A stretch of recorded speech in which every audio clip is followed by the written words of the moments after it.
आज all party meet है budget सत्र से पहले, अपने आप में बेहद महत्वपूर्ण। कई मुद्दों पर तमाम विधायकों से बातचीत हो जाएगी आज, और बड़ी बात यह है कि विपक्ष के विधायक जो सरकार के खिलाफ एक तरह से लामबंद हैं, वो भी इस ऑल पार्टी मीट का हिस्सा होंगे। कितनी महत्वपूर्ण आज की ये बैठक, विनीत? जी जैस्मिन, मैं आपको बताना चाहूंगा कि काफी महत्वपूर्ण यह बैठक है जिसमें जो सांसद होंगे वो इस बैठक में शामिल होंगे। एक बड़ी बात यहाँ पर मैं आपको बताना चाहूंगा कि सभी पार्टी के जो नेता हैं, जो संसद में उनके नेता हैं, उन्हें बुलाया गया है। ऑल पार्टी मीटिंग जो है वो आयोजित की गई है, जिसमें लोकसभा और राज्यसभा के जो नेता हैं सभी पार्टियों के, उन्हें बुलाया गया है और इस बैठक में वो शामिल होंगे। साफ तौर पर ये जो बैठक है, जिस तरह से हमने देखा कि पहले जो संसद का हाल था, इससे पहले जब हमने देखा कि विंटर सेशन का भी जो हाल था, मानसून सेशन का भी जो हाल था, तो सरकार यह चाहती है कि अधिक से अधिक विधायी कार्य जो है उसे किया जा सके। और इस बार की अगर विधायी कार्य की बात करें तो बजट को पेश करना और उसे पास करवाना, ये सबसे महत्वपूर्ण बात हो जाता है। इसके साथ ही साथ अगर हम देखें तो राष्ट्रपति का अभिभाषण जो होगा वो काफी महत्वपूर्ण हो जाता है और उस पर चर्चा और उस पर धन्यवाद प्रस्ताव को पास करवाना ये भी काफी महत्वपूर्ण हो जाता है। तो इसी को लेकर के यहाँ पर बैठक जो है वो की जाएगी। एक और बड़ी बात यहाँ पर मैं आपको बताना चाहूंगा कि जिस तरह से देश के अर्थव्यवस्था का जो हाल है उसको लेकर के आर्थिक सर्वेक्षण भी जो है वो वित्त मंत्री निर्मला सीतारमण पेश करेंगी। तो आखिरकार आर्थिक सर्वेक्षण पर जिस तरह से सरकार जो है वो आर्थिक मोर्चे पे लगातार यह कहती रही है कि देश जो है वो तरक्की कर रहा है, तो इसको लेकर के भी चर्चा जो है वो की जाएगी। तो काफी महत्वपूर्ण में विधायी कार्य जो है, चाहे वो राष्ट्रपति का अभिभाषण हो, उस पर धन्यवाद प्रस्ताव को द्वारा उसे पास करवाना हो या फिर बजट को पास करवाना हो, उसको लेकर के चर्चा जो है वो यहाँ पर की जाएगी। और इसी को लेकर के सर्वदलीय बैठक में जो है सरकार जो है सभी जो संसद के जो विभिन्न दल हैं उनके नेताओं से अपना समर्थन में जो है वो मांगेगी। इसके साथ ही साथ मैं आपको बताना चाहूंगा कि चूंकि यह इस बार का आखिरी जो लोकसभा का है उसका आखिरी बैठक जो है वो है, उसके बाद जो है चुनाव में सभी पार्टियां जाएंगी, तो सभी पार्टियों की कोशिश होगी कि वो अपनी अधिक से अधिक मांगों पर चर्चा जो है वो कर सके, अपनी बातों को अधिक से अधिक बनवा सके।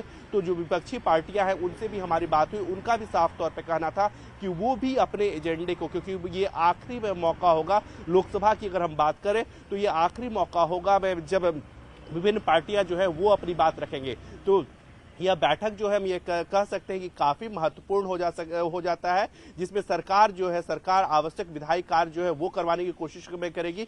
वहीं पर विपक्षी पार्टियां भी, क्योंकि उन्हें भी चुनाव में जाना है और चुनाव में जाने के पहले अपनी सभी बातों को यहां पर संसद में पेश करना चाहेगी और इसी को लेकर के वो भी जब सर्वदलीय बैठक होगी तब वो भी अपनी बातों को रखेंगे। और ऐसे में यह बैठक काफी महत्वपूर्ण हो जाता है, क्योंकि हमने पिछले सत्रों में देखा कि जिस तरह से शोर शराबा जो है, हंगामा जो अधिक से अधिक हुआ, वो वैसा ना हो। चूंकि सरकार की यह कोशिश होगी, जब हमारे सरकार के मंत्रियों से बात हुई तो सरकार की कोशिश होगी जब राष्ट्रपति के अभिभाषण पर धन्यवाद प्रस्ताव पास हो तो उस पर भी वो बेहतर चर्चा की जाए और बजट को भी, जो आंतरिक बजट भी जो पास हो उस पर भी बेहतर चर्चा की जाए और उसके बाद ही इसे पास करवाया जाए। तो इसको लेकर के सर्वदलीय बैठक में चर्चा होगी। बिल्कुल जी विनीत, हालांकि अंतरिम बजट है और सरकार के एजेंडे में कोई बड़ा विधायी ऐलान नहीं है।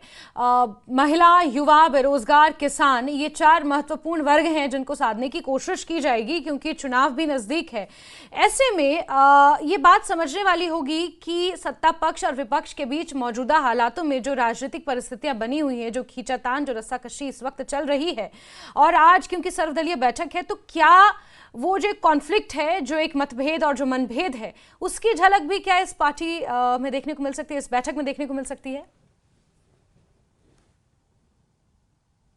बताना चाहूंगा कि जब सर्वदलीय बैठक होगी तो सभी पार्टियां, सभी पक्ष जो है, वहीं पर सरकार जो है वो चाहेगी कि अधिक से अधिक चर्चा हो, सदन में कार्य हो, चाहे राष्ट्रपति का अभिभाषण हो, बजट हो, या फिर जब वित्त मंत्री निर्मला सीतारमण जो है वो अपनी बातों को रखेंगी, जो आर्थिक सर्वेक्षण पेश करेंगी, तो उस समय सरकार की बातों पर अधिक से अधिक बात वो रख सके, सुचारू तौर पर रख सके, इसको लेकर के चर्चा होगी। एक महत्वपूर्ण बात यहाँ पर मैं आपको बताना चाहूंगा कि अगर हम आंतरिक बजट है, लेकिन अगर हम पिछले आंतरिक बजट को देखें तो वहां पर इनकम टैक्स में जो छूट दी गई थी सरकार के द्वारा, वो पिछली बार 2019 के आंतरिक बजट में भी दी गई थी। तो निश्चित तौर पर यहाँ पर हम देख सकते हैं कि यहाँ पर जब आंतरिक बजट पेश किया जाएगा तो निश्चित तौर पर मिडिल क्लास को भी साधने की कोशिश जो है वो सरकार करेगी।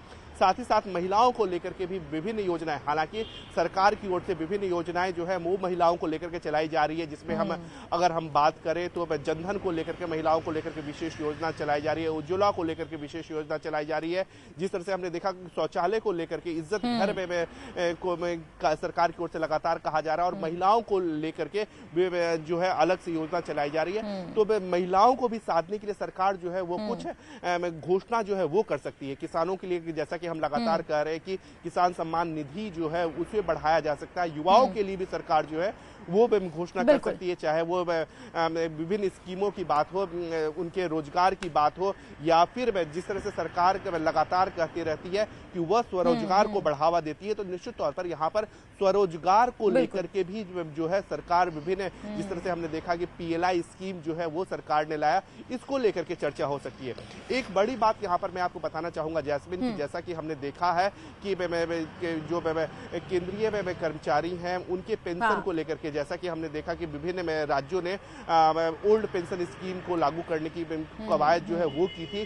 सरकार ने भी, केंद्र सरकार ने भी एक समिति बनाई थी उसमें को लेकर के। तो निश्चित तौर पर जो न्यू पेंशन स्कीम है उसको रिव्यू करने के लिए कमेटी जो है वो बनाई गई थी। तो निश्चित तौर पर यहाँ पर पेंशन को भी लेकर के, केंद्रीय कर्मचारियों के पेंशन को लेकर के भी सरकार जो है वो अधिक से अधिक अपने अंशदान को बढ़ावा दे सकती है। बिल्कुल विनीत, हमने हाल ही में देखा था कि किस तरह रेल कर्मचारियों ने, जो केंद्रीय रेल कर्मचारी थे, उन्होंने देशव्यापी आंदोलन किया था OPS को लेकर।